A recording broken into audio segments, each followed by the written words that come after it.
안녕하세요, 청취자님. 오늘 저희가 좀 자세히 들여다볼 자료는요, 미국에서 나온 잠재력인 세금 인상안, 이른바 섹션 899 법안입니다. 네, 이게 요즘 좀 이야기가 나오고 있죠. 이게 왜 중요하냐면, 미국 정부가 이제 재정 문제를 해결하려고 어쩌면 청취자님 같은 외국인 투자자에게 부담을 좀 지우려는 그런 움직임일 수 있거든요. 맞습니다.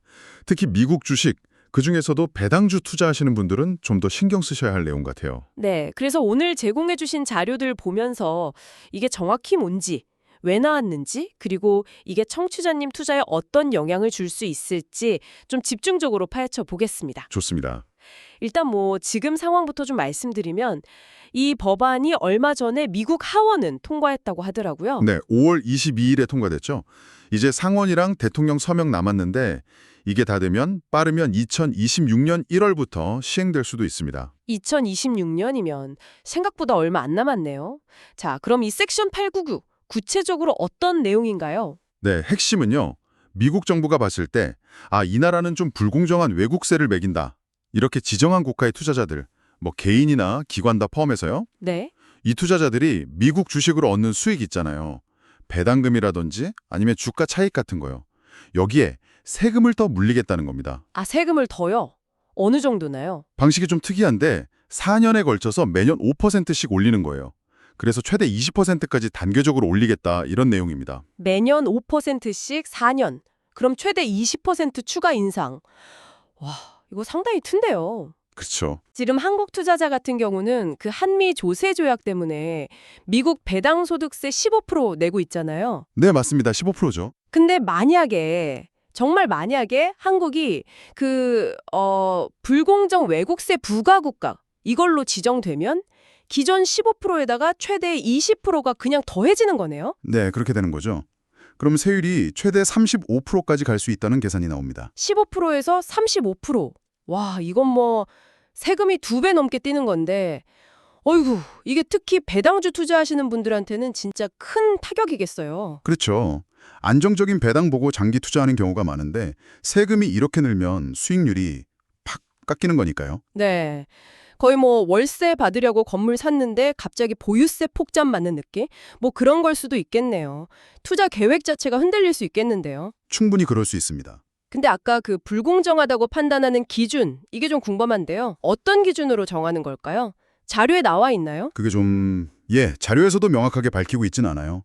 미국 정부가 어떤 기준으로 불공정한 외국세 부과 국가를 딱 지정할 건지 이게 아직 불분명합니다. 아, 그게 제일 중요한 부분 같은데 그게 아직 모호하군요. 네, 그래서 이 부분이 현재로서는 좀 불확실성을 키우는 요인이죠. 다만 이 법안이 왜 추진되는가 그 배경을 좀 더 크게 보면요. 의도로 어느 정도 짐작은 해볼 수 있어요. 배경이요? 네, 자료에 따르면 이게 한 20년 전쯤으로 거슬러 올라가는데 워런 버핏이 그때 주주서한에서 지적했던 문제가 있거든요. 아, 워런 버핏이요? 미국의 그 고질적인 무역 적자, 재정 적자 문제예요. 그때 버핏이 경고하기를 외국 자본이 미국 자산을 너무 많이 사들이면 결국엔 미국의 경제 주권이 약해질 수 있다. 그리고 이게 자본 규모에 대한 어떤 착시 현상, 왜곡을 일으킬 수 있다. 뭐 이런 우려를 표했었어요. 아, 그렇군요. 예전에 그런 지적이 있었군요. 네. 그러니까 이 섹션 899는 어떻게 보면 그런 우려에 대한 좀 뒤늦은 대응책 이렇게 볼 수도 있는 거죠. 외국 자본이 미국 자산을 너무 많이 갖는 걸 좀 견제하고 또 거기서 세금을 더 걷어서 재정 적자도 메우려는 시도 뭐 그렇게 해석될 수 있습니다. 어떻게 보면 미국의 국익을 최우선으로 하겠다 이런 움직임으로 보이네요. 근데 이게 외국인 투자자 입장에서는 당연히 미국 시장 매력도가 떨어지지 않을까요? 정확합니다. 그럴 수밖에 없죠. 실제로 자료 보면 미국 주식 시장에서 외국인 투자자 지분율이 계속 늘어왔거든요. 2020년에 16%였는데 올해 2024년에는 18%까지 올라왔어요. 아, 꾸준히 늘었네요. 네. 근데 이 법안이 진짜 시행되면 세금 부담 때문에 미국 주식 매력이 확 떨어지면서 외국인 자금이 빠져나갈 가능성이 있죠. 그러면 미국 증시 전체적으로 좀 하락 압력으로 작용할 수도 있고요. 특히 배당주 투자자들은 더 민감하게 반응하겠어요. 그렇죠. 안정적인 배당 수익을 보고 보통 길게 보고 투자하시잖아요, 배당주는.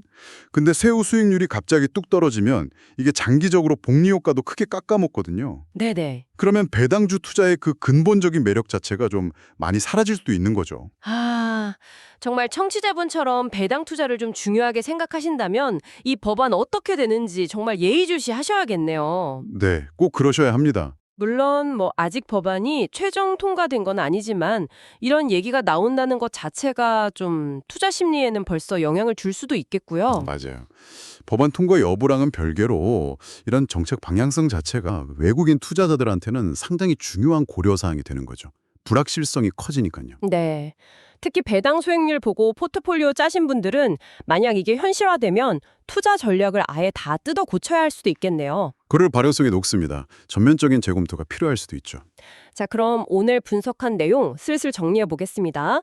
섹션 899 법안은 미국의 재정 문제 해결이나 외국 자본 통제 이런 배경에서 나온 제안이다. 네.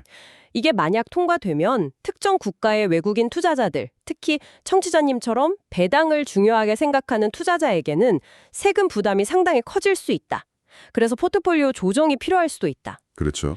따라서 미국 주식, 특히 배당주에 투자 중이시거나 또 계획 중이시라면 이 법안이 앞으로 어떻게 될지 계속 좀 지켜보시고 잠재적인 리스크에 미리 대비하시는 게 중요해 보입니다. 네, 맞습니다.